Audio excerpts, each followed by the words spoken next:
একটি সুস্থ মানুষ, তাকে এই হাসপাতালেই নিয়ে আসা হয়েছিল এবং এই হাসপাতালেই তাকে হত্যা করা হয়েছে। ভারতের আগ্রাসন বিরোধী কথা বলতেন বলেই তাকে আজকে এই অবস্থার মধ্যে যেতে হয়েছে। প্রথমে আল্লাহর শুকরিয়া আদায় করছি। আল্লাহ রাব্বুল আলামিন আমাদেরকে মুক্ত পরিবেশে কথা বলার সুযোগ করে দিয়েছে। জুলাই এবং আগস্ট বিপ্লবের মাধ্যমে যারা রক্ত দিলেন, জীবন দিলেন, তাদের সেই রক্ত এবং জীবনের বিনিময়ে আজকে এইখানে এই পিজিতে এসে কথা বলবো, সাহস করে এখানে এসে দাঁড়াবো, এই সুযোগ আমাদের ছিল না। বিশেষ করে আমি ঢাকা শহরের বিভিন্ন জায়গায় গেলেও শাহবাগে আসতে পারতাম না, কারণ শাহবাগের থানা আমাকে বারবার খুঁজত।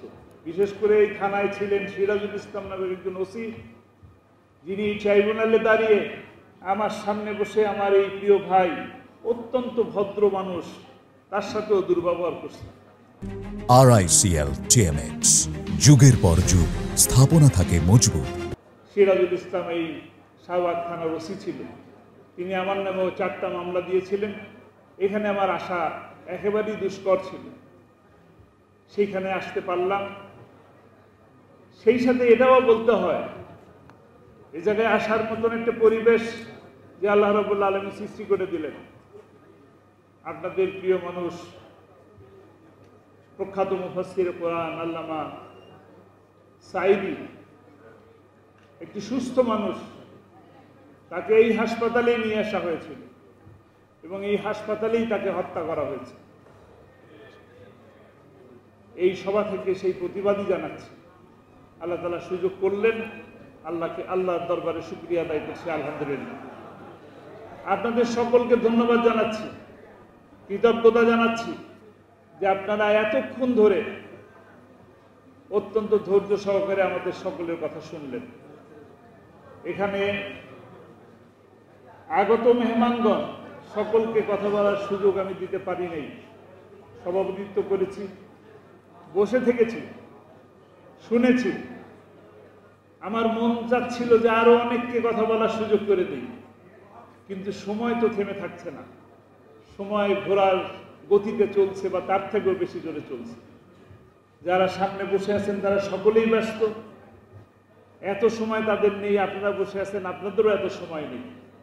কিন্তু শুধুমাত্র আল্লামা সাঈদীর কথা, শুধুমাত্র কোরআনের পাখির কথা, কোরআনের পাখির জীবনী শুনবেন, এই কথা জানার জন্য, তাকে শোনার জন্য, তাকে বোঝার জন্য আপনারা সকলে ধৈর্য সহকারে বসবেন।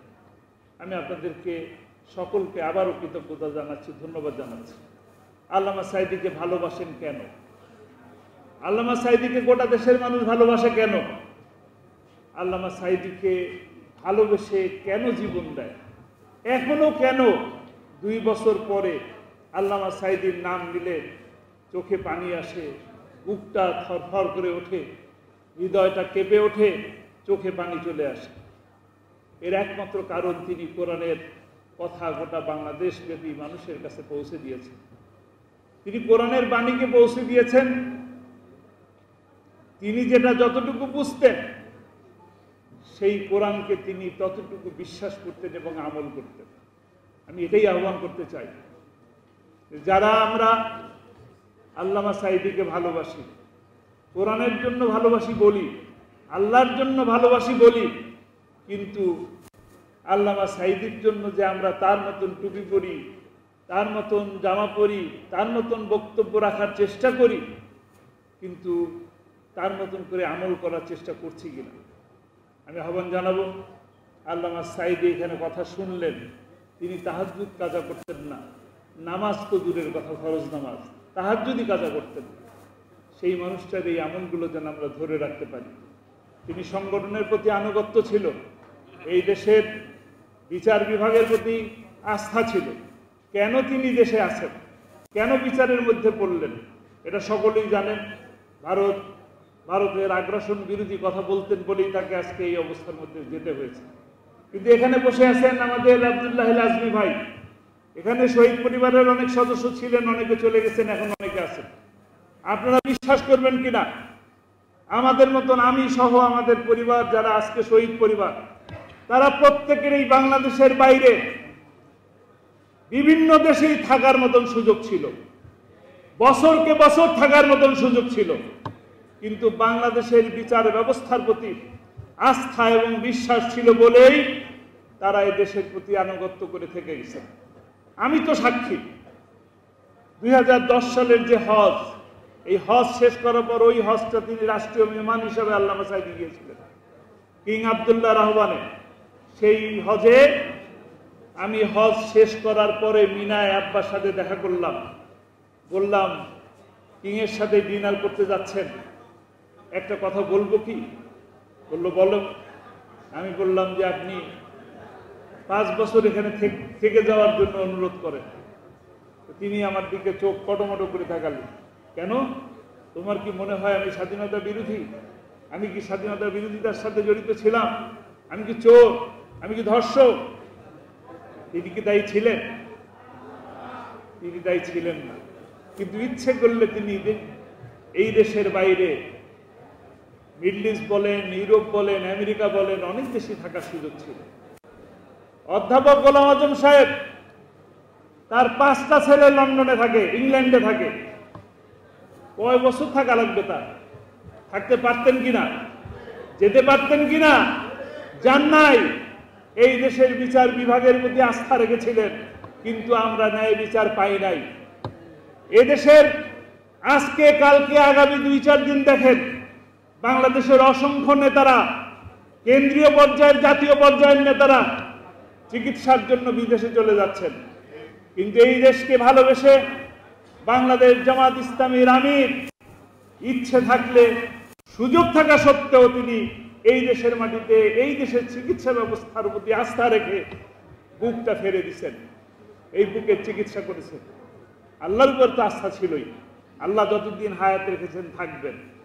বাংলাদেশ জামাত ইসলামীর সাথে যারা জড়িত আছেন তারা সকলেই বাংলাদেশকে ভালোবাসেন বলেই এই দেশকে ভালোবেসে জীবন দিয়েছেন, এবং আগামীতেও এই দেশকে ভালোবেসে তারা জীবন দিতে প্রস্তুত আছে। যারা জীবন দিয়ে গেলেন তারা এই দিন প্রতিষ্ঠার জন্য, আল্লাহর কোরআনের বাণীকে প্রতিষ্ঠা করার জন্য জীবন দিলেন। আমরা আহ্বান জানাবো, আপনারা আজকে শপথ নেবেন, যে মানুষগুলো জীবন চলে গেল তারা আর ফিরে আসবেন না, কিন্তু তারা স্বপ্ন দেখেছিলেন। আল্লামা সাঈদী এক কথা বারবার বলতেন, সারা বাংলাদেশে কোরআনের রাজ প্রতিষ্ঠা হয়েছে, এই দৃশ্য দেখে যেন আমার মৃত্যু হয়। তার তো সেই দৃশ্য দেখার সৌভাগ্য হলো না, কিন্তু তার যে স্বপ্ন, এই স্বপ্ন বাস্তবায়ন করার দায়িত্ব এখন কাদের? আমরা কি রাজি আছি? আমরা রাজি আছি? কারা কারা রাজি আছি? আমরা যদি রাজি থাকি, আগ্রাসনের বিরুদ্ধে, দুর্নীতির বিরুদ্ধে, অপশাসনের বিরুদ্ধে আজকে সকল পীর, আলেম, ওলামা, কওমি, আলিয়া আজকে এই মঞ্চ থেকে আল্লামা সাঈদীর প্রতি ভালোবাসা দেখিয়েছেন। আজকে আসুন বাংলাদেশকে সুন্দর একটি সমাজ, ইনসাফ ভিত্তিক কল্যাণমুখী একটি রাষ্ট্র গঠন করার লক্ষ্যে ঐক্যবদ্ধভাবে এই সুযোগকে কাজে লাগিয়ে আমরা যেন চলতে পারি, সেই তৌফিক আল্লাহ তাআলা আমাদেরকে দান করুন। ওয়া মা তৌফিক ইল্লা বিল্লাহ। আসসালামু আলাইকুম ওয়া রাহমাতুল্লাহি ওয়া বারাকাতুহু।